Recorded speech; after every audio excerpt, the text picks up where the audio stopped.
in the next 1 hour or so. Last time we looked at vision, we looked at hearing, and we also looked at vestibular. So of the special senses, we are left with olfaction and taste. The two put together are chemical sensations because the stimuli is chemical in both of them.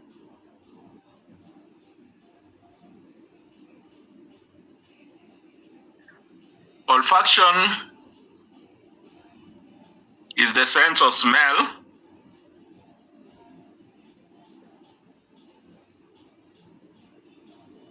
The sense of smell is also referred to as odor, is due to the chemicals in the environment. As I've already said, the stimuli is chemical energy. The receptor is specialized in that the receptor is found in a specialized epithelium referred to as the olfactory epithelium, which is found in the nostrils, supported on the cribriform plate. When air is passing through your nostrils, the chemicals in the air are then attracted to the receptors. Before they interact with the receptors, they are usually represented by what we call odorant receptors, which are chemicals that will attach to other chemicals and present them to the receptor. In this case, the receptor is a specialized cell. It is the first order neuron.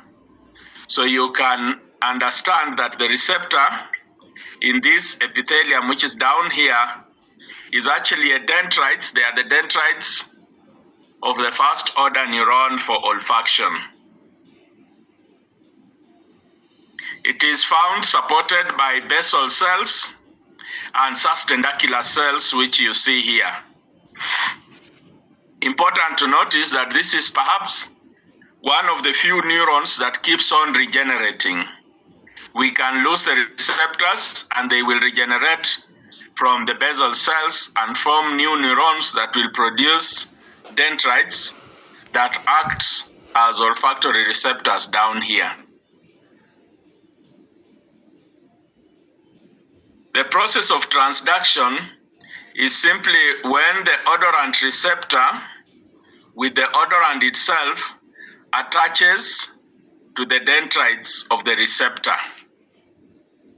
Important to notice that the olfactory epithelium has got very many different neurons, and therefore the chemical sensation will depend on the interaction between the receptor and a particular neuron.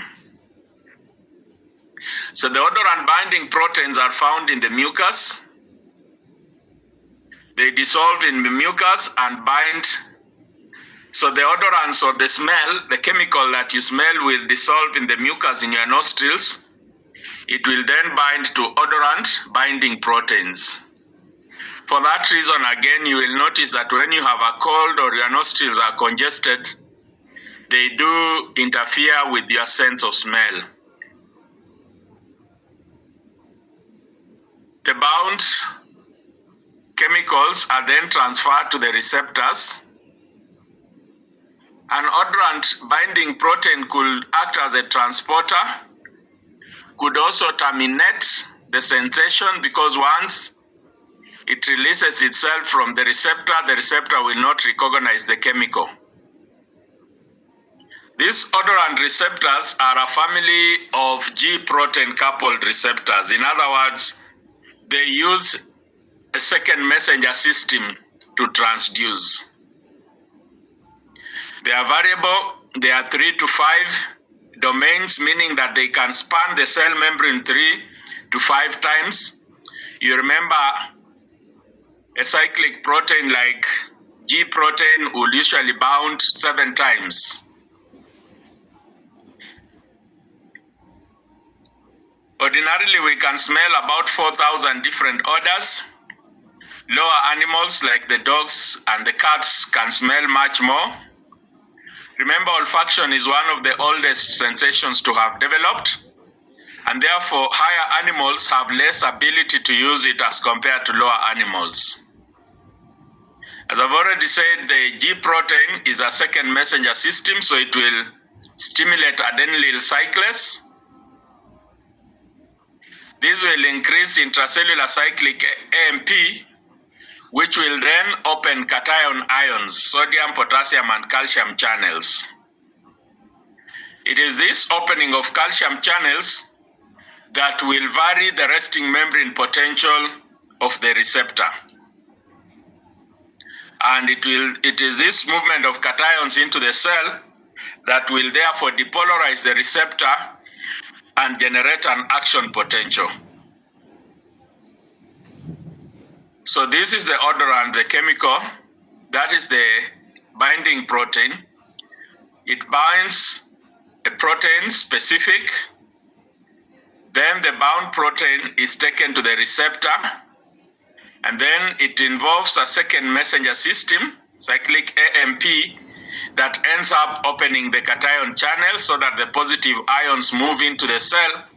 And then depending on the amount, remember when we show this, it's not just one receptor, one odorant binding receptor and one odorant binding protein, but there are multiple on the cell membrane.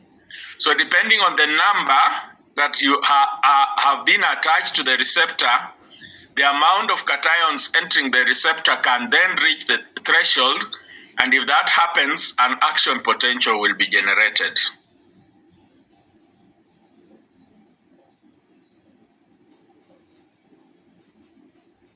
This action potential, once it's generated,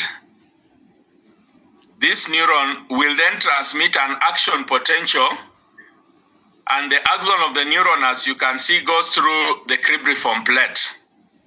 The action potential will be transmitted to an area here we call the glomerulus. Glomerulus is simply a relay center. Is where the first order neuron will simply synapse on the second order neuron. And once the synapses has occurred, we will get a second order neuron that will then transmit the information to the central nervous system. Olfaction is transmitted to the orbitofrontal cortex and to the limbic system. There is no specific place on the neocerebellum that we can assign to the sense of olfaction. However, there has been debate as to whether olfaction is transmitted through the thalamus.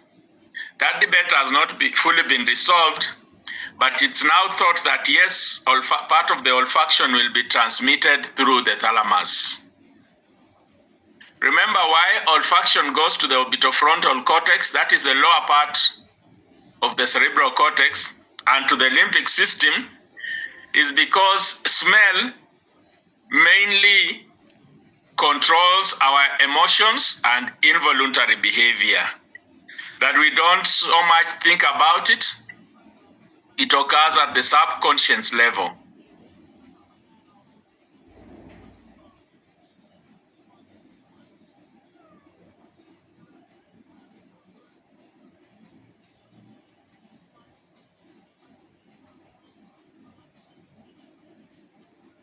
So it goes to the lateral olfactory tract. It will terminate in the orbitofrontal area and in the limbic system. The pathways to the limbic brain and the hypothalamus are important for control of our emotions, mood, memory, and the neuroendocrine functions.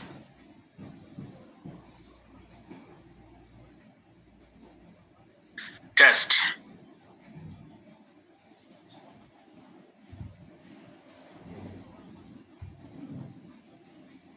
Receptors for test.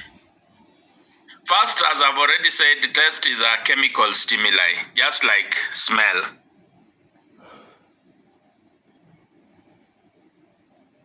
The receptors are found in the mouth. So they will be found on the tongue. They are present on the buccal mucosa. They are also present in the pharynx. So they are widespread. Even though in our training in primary school we were told the taste receptors are only found on the tongue, they are known to be found on other areas of the buccal mucosa. The organ for taste is the taste bud. Again, important to realize that the taste bud is made up of the taste receptors, and taste receptors are modified epithelial cells. Then there are tentacular or support cells that support the taste receptors,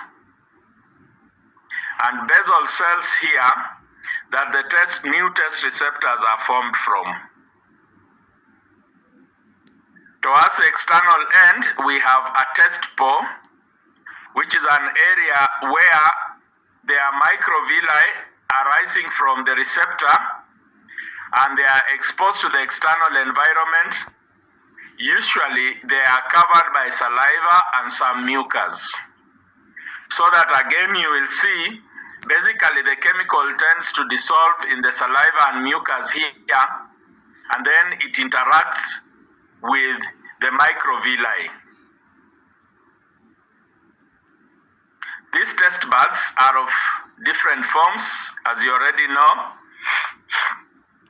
But again, more important to notice is that it is not just one receptor, but there are receptors for each given type of primary taste. So there are receptors for sweet chemicals, for salt, for sour, for umami, or what is called the sodium metaboglutamate, and for bitter tastes. Those 5 different receptors may actually be found in one taste bud or in different taste buds, which means that each cell within this may be specialized to one primary taste sensation. At the base of the receptors, what you can see is a synapse or association between the taste afferent neurons and the taste receptors. So the taste receptors will receive the chemical here. The chemical will lead to transduction here, and then it will release a neurotransmitter or open ion channels that may lead to generation of an action potential in the taste afferents down there.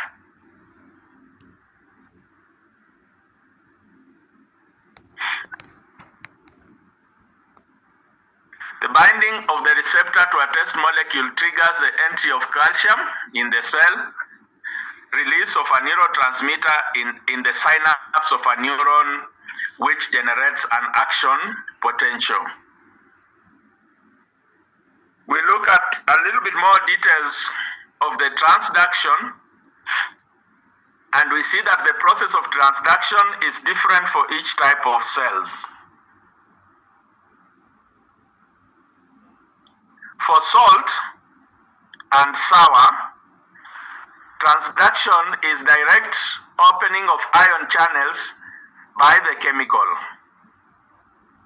So for salt, when you take food with sodium in it, the excess amount of sodium will directly open the sodium channels on the taste receptors, enter the receptor, and when the receptor potential is high, it will then transmit an action potential to the first order neuron. For sour substances, when you take a sour substance like curdled milk, the sourness is because they have a high concentration of hydrogen. Again, hydrogen directly enters the receptor cell, generates a receptor potential, and if it's high enough, it's able to excite creation of an action potential in the afferent neuron. However, for sweet taste and bitter taste, the process is not direct, but it uses a second messenger system. So for sweetness, you will see that it uses cyclic AMP.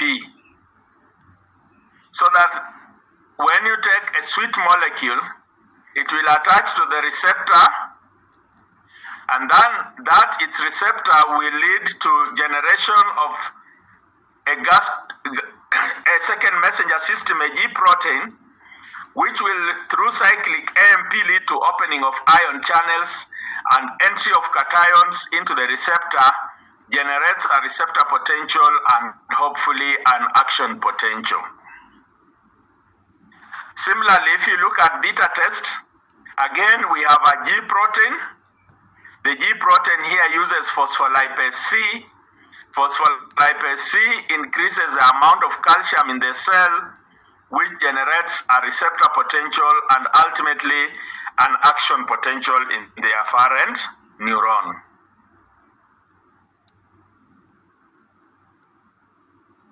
The afferent neuron from the test receptors will then be transmitted to the medulla, to what we call the nucleus of tracta solitarius.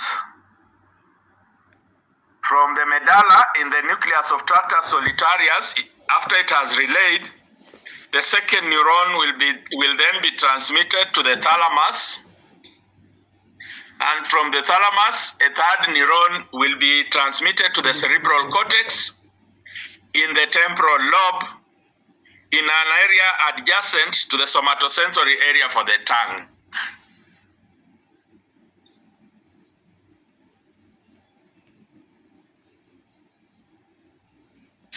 I will again go through the test. The stimuli is chemical.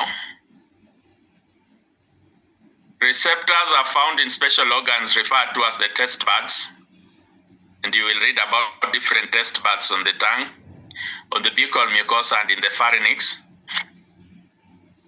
The taste buds then generate an action potential, and this process of transduction varies with the type of test. So for salt and sour, it's direct entry of the ion into the cell.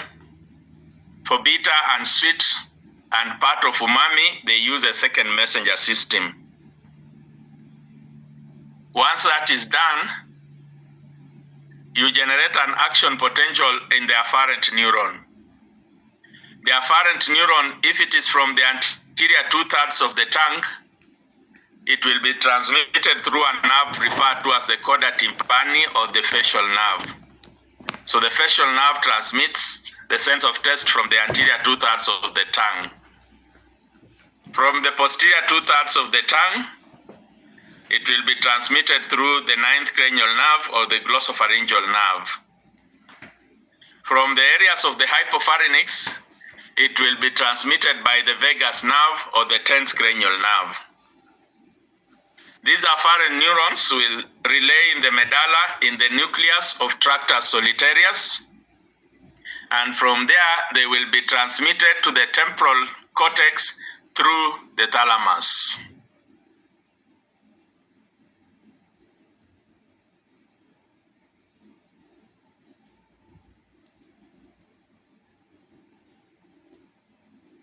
Any question up to there?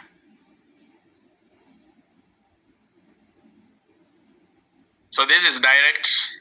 Again, we have just used the principle of sensory physiology, looking at the stimuli, the receptor, understanding transduction, understanding transmission, and which part of the brain is involved in integration of the sensation.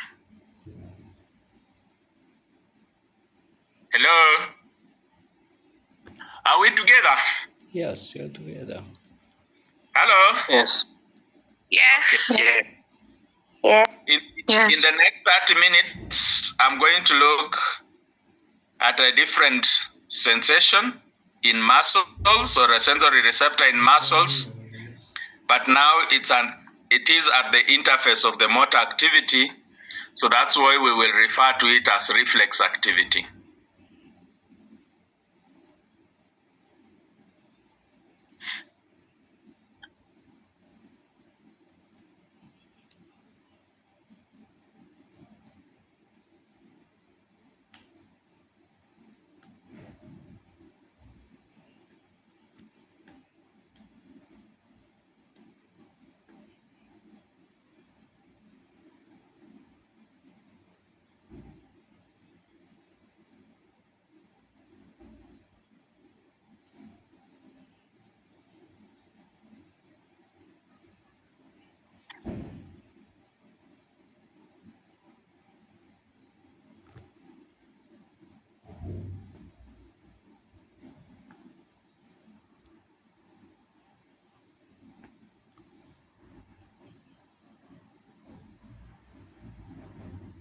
So reflex physiology will help us, and this is not reflex in all systems, but motor system,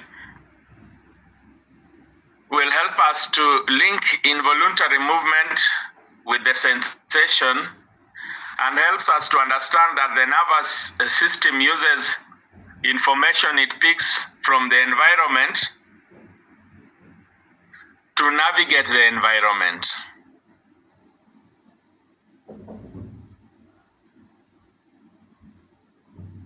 By definition, a reflex is a rapid, hardwired motor response. So this is a motor reflex to a specific stimulus.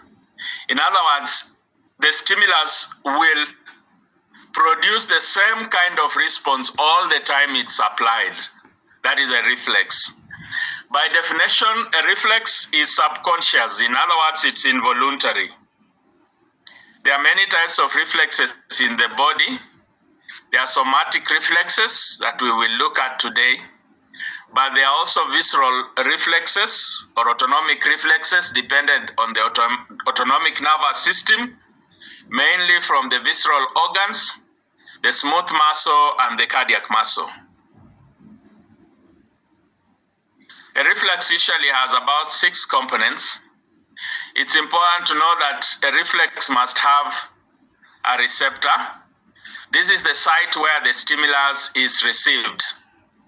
And these receptors in the somatic reflexes simply refers to the sensory receptors, most of which we have looked at. Mechanoreceptors, like Meissner's corpuscles, Pacinian corpuscles, we have already looked at for touch.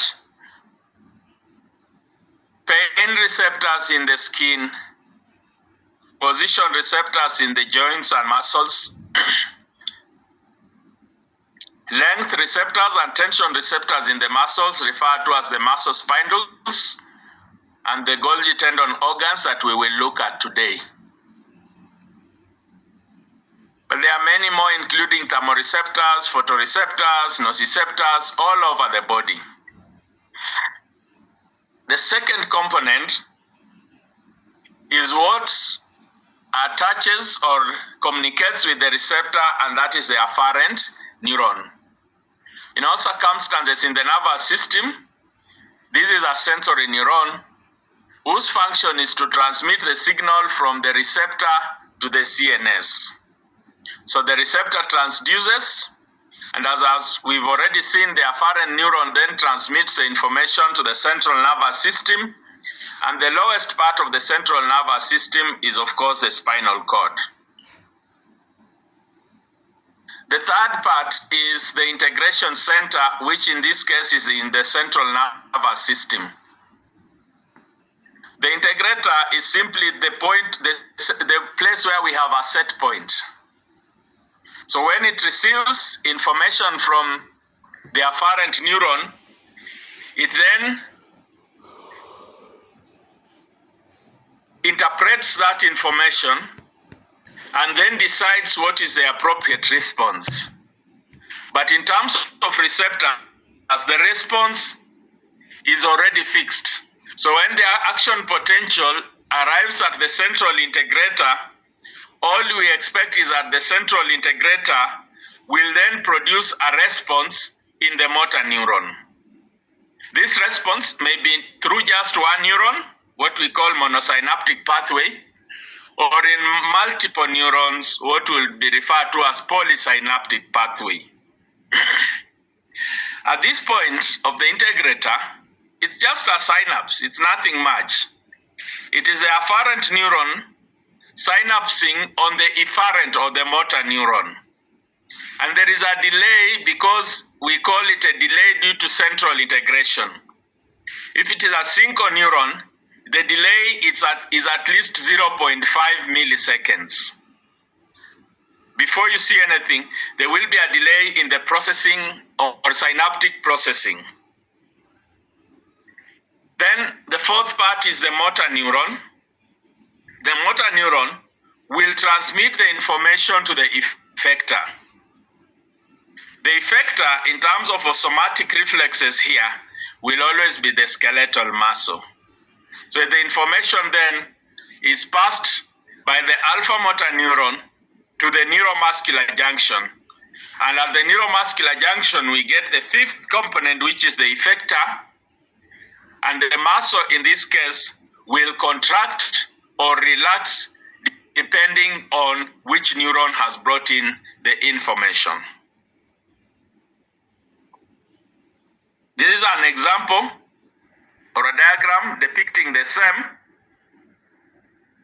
What you see is that this is a muscle, that is your biceps muscle. The purpose of the biceps muscle is to flex the hand. Not the hand, but the arm. Now what happens? What happens is that this biceps muscle has got afferent neurons. Within it, there are receptors. When you stretch this muscle, for instance, you extend your hand, you therefore stretch the biceps muscle.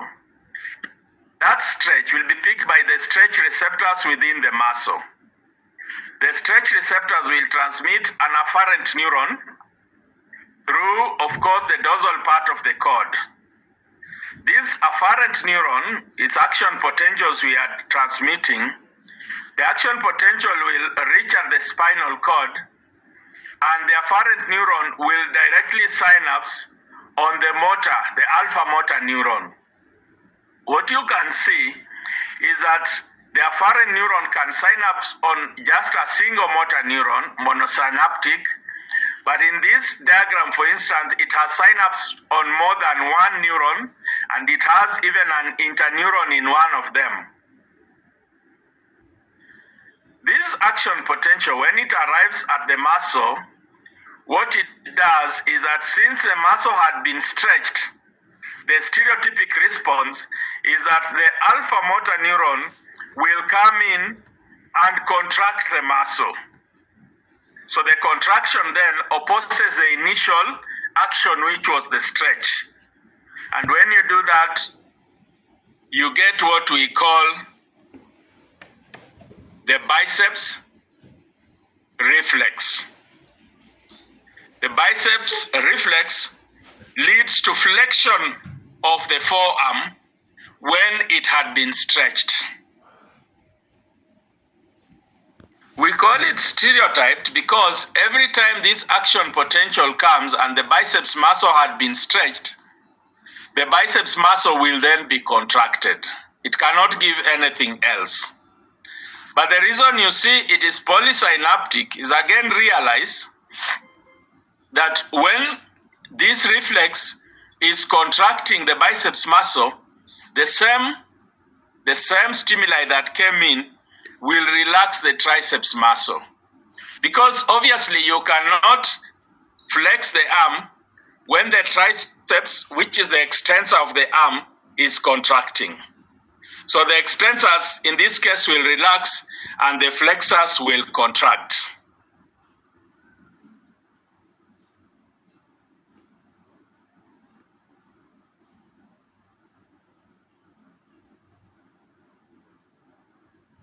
The contraction is because when an alpha motor neuron leaves the spinal cord, it will go and supply muscles through a neuromuscular junction.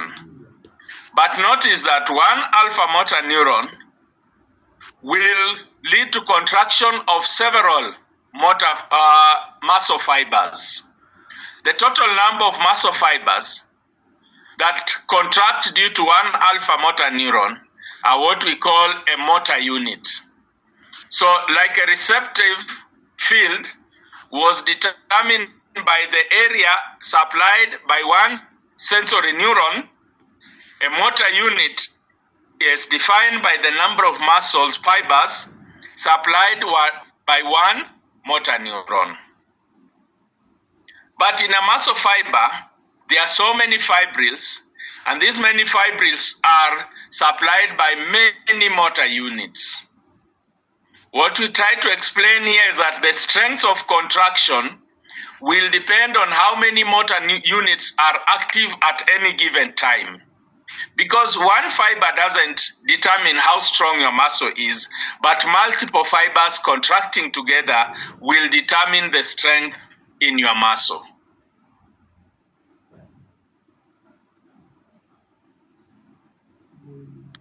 Now, we will dive a little bit more into the receptor in the muscle that enables us to generate the reflex activity. These receptors are referred to as stretch receptors. The stretch receptor in the muscle is called a muscle spindle. In a muscle, if you are to dissect it under electron microscopy, you will see that muscle contains two types of fibers. The ones you've dealt with from the time you did the cell are referred to as the contractile fibers or extrafusal fibers. They are the striated fibers that generates the strength of contraction. However, arranged in parallel to these extrafusal fibers are the intrafusal fibers. These intrafusal fibers also have contractile fibrils, but they are fewer and arranged at the periphery usually.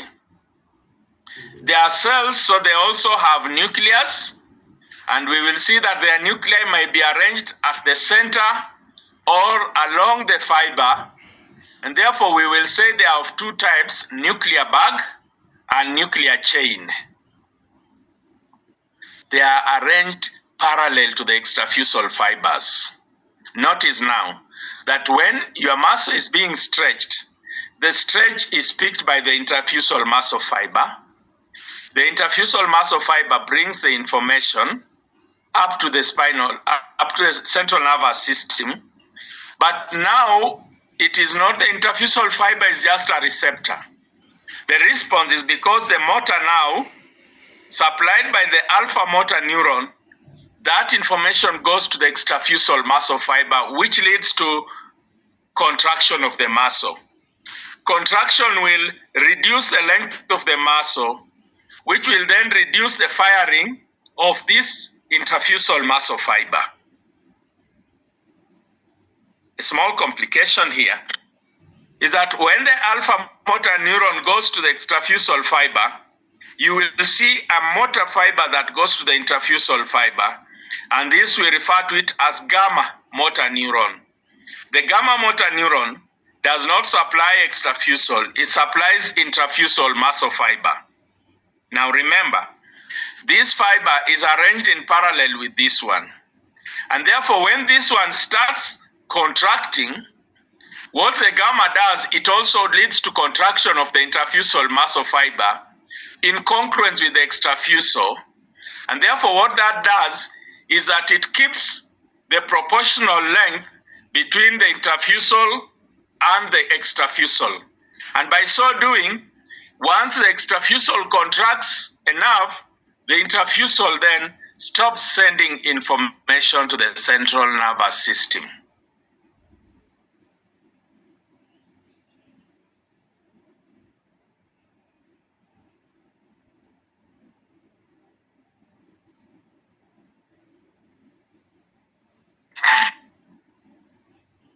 We will now look at the classic stretch reflex.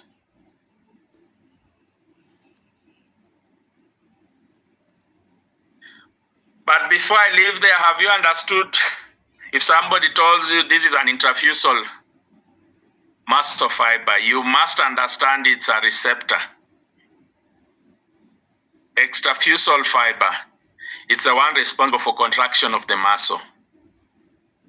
So the interfusal picks the stretch, transmits it to the central nervous system. Then the central nervous system automatically opposes the stretch by sending information to the extrafusal muscle fiber. The classic stretch reflex or myotactic stretch reflex is like the biceps muscle and the patellar reflex that you will deal with later. If somebody taps on the patella, we will see that.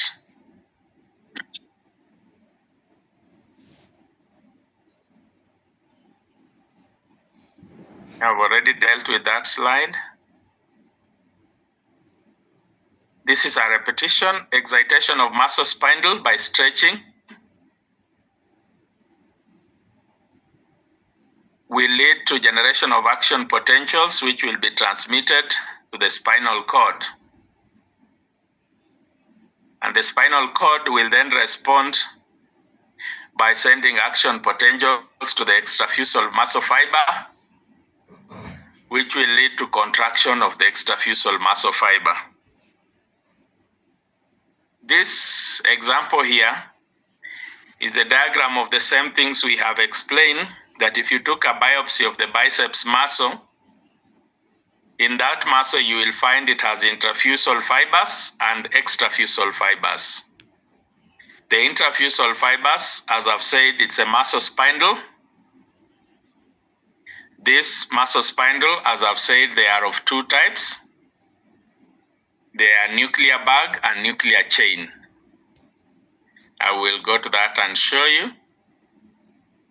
Nuclear chain have their nucleus around this, all over the length of this fiber.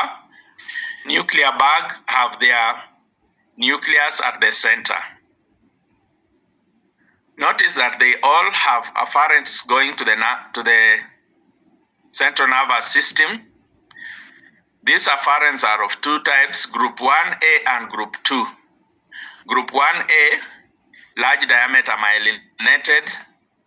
Group 2 is also large diameter myelinated but smaller than group 1A. Group 1A has what is referred to as annulospiral endings on the fibers.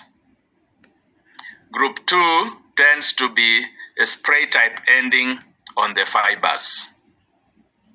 There's a slight difference in the functions of these fibers in terms of adaptation. The nuclear bag are usually fast adapting. They're also called dynamic. In other words, when the length of your muscle is changing with velocity, it's picked by this one. But if it stops changing, even though the length has not been restored, the group 2 are tonic. They do not adapt. They will keep on informing the central nervous system that the muscle has been stretched. So these are dynamic, the blue one, and the pink one is tonic. The red depicts the efferent supply to the receptor.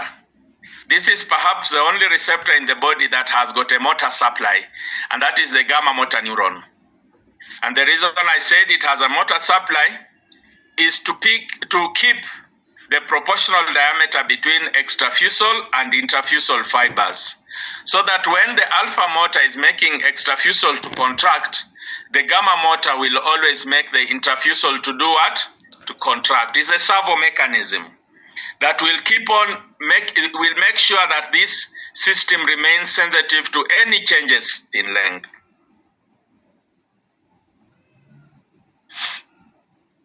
This diagram also shows you the same, that the muscle spindle will pick information, take it to the dorsal side. The information comes to the alpha motor neuron, and the alpha motor neuron goes to the extrafusal. Remember, alpha motor neuron will not go to the intrafusal, it goes to the extrafusal.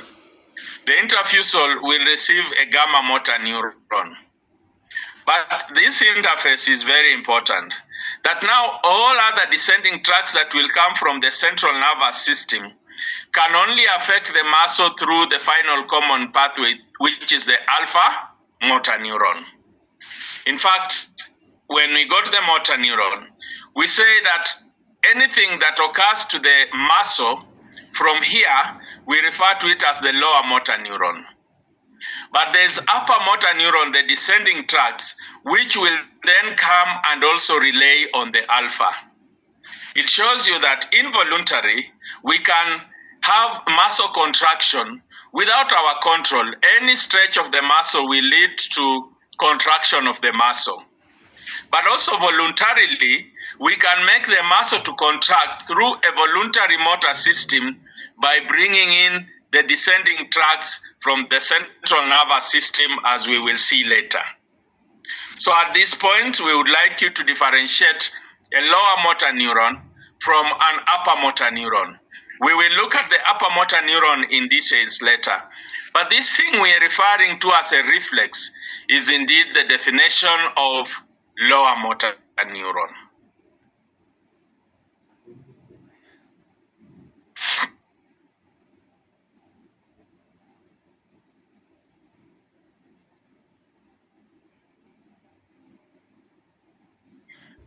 In your practicals, you will look at the stretch reflexes. And the stretch reflex is the simplest myotactic motor reflex that you are expected to understand. The simple principle is stretch the muscle. The stretch receptors transmits the information to the cord. The information is taken to the alpha motor neuron, and the alpha motor neuron then leads to contraction of the muscle.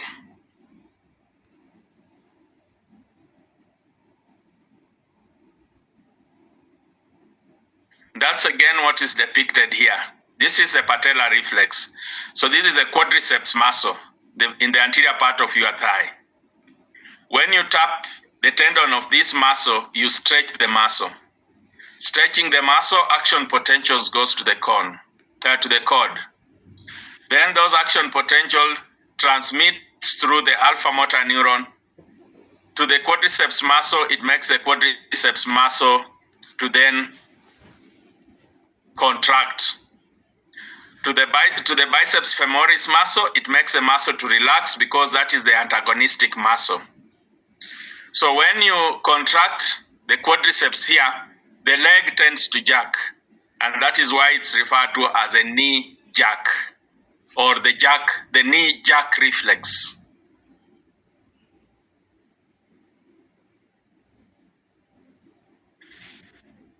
The second receptor that we may find in the muscle will be found in the tendon, not in the muscle itself.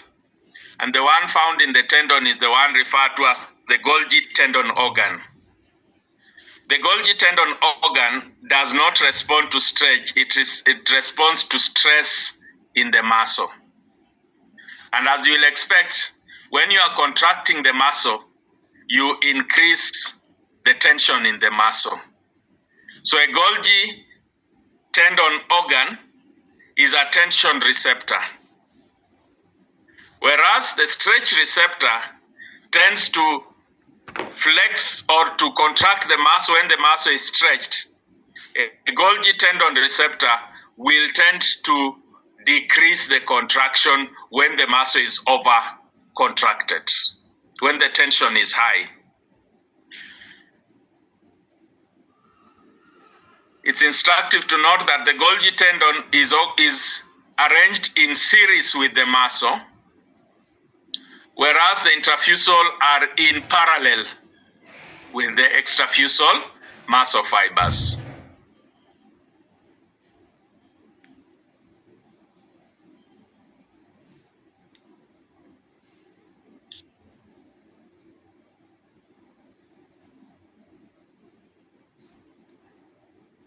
This diagram is so instructive of our next classes. Notice one thing, that for voluntary motor activity, information must come from the motor cortex and descend downwards. For all voluntary, and in fact most of the voluntary activity that controls our equilibrium, the information must come from the motor cortex, the brainstem, and then communicates with the alpha motor neuron. Notice that the alpha motor neuron is the only neuron that will go to the muscles. That's why we refer to it as the final common pathway. So if you had a peripheral injury to your alpha motor neuron, even though your brain may be normal, nothing can reach the brain, the muscle. Nothing can reach the muscle. It is the final common pathway.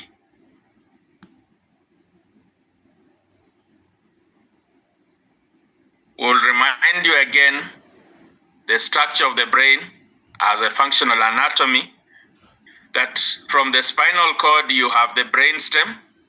The brainstem itself is made up of the midbrain, the pons, the medulla. Posteriorly, we have the cerebellum. Above the brainstem, we have the diencephalon, where we have the hypothalamus, and the thalamus, the thalamus, pituitary, and the epithalamus. pineal gland. Above the diencephalon, we have the cerebral cortex, but just below it, we will find a very important area we refer to as the basal ganglia. Corpus callosum is just a group of nerves that connects the two cerebral cortices. And each cerebral cortex has been divided into 4 lobes: the frontal lobe, the parietal lobe, the occipital lobe, and then you will see that on the side, both medially and laterally, is the temporal lobes, or are the temporal lobes.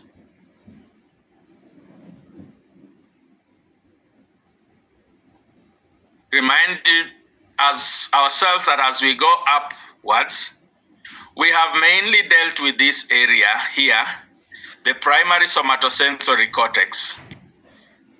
We have gone a little bit to the temporal cortex and mentioned that we have primary auditory cortex. We also have the primary test cortex, or test cortex here. We have gone to a small part of the occipital cortex and said we have the primary visual cortex. We have a large area of the cerebral cortex that we have not dealt with, which we will refer to as the association cortices. This diagram helps to show you that majority of the brain does not actually serve the primary sensory function, but it serves association. Association cortices are the ones that will put together different sensations to give you a composite percept of the environment. The frontal cortex, which we will look at in detail, has a small area here we call the primary motor cortex and secondary and supplemental motor cortex here. But again, majority of the frontal cortex will form the frontal association cortex, and as we will see again, therefore, a lot of the brain does not subserve individual motor activity, but major areas that involve our interaction with the environment, as we will see in higher neural functions. And therefore now, in our last 4 classes, we've been looking at coming from down the environment up to the brain. We will now start looking at, we have received the sensory information from the environment. It has been interpreted in the primary areas and the secondary sensory areas. It will then go to the association cortices to give us a complete understanding of what is happening in the environment. And then these association cortices will communicate with the motor cortex for us to be able to interact with the environment or respond to the various stimuli that we will have received. And that's what we look forward to in the next few classes. Thank you. I can take any question if available before we end this class. It was 1 hour.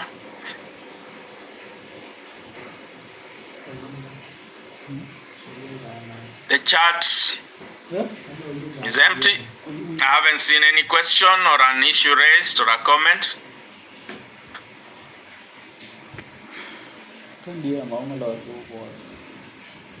All right. If we are okay, I will leave you with that. That should be enough for you to revise and discuss in your tutorials as we move forward. Thank you. Have a great day. Thank you. Thank you.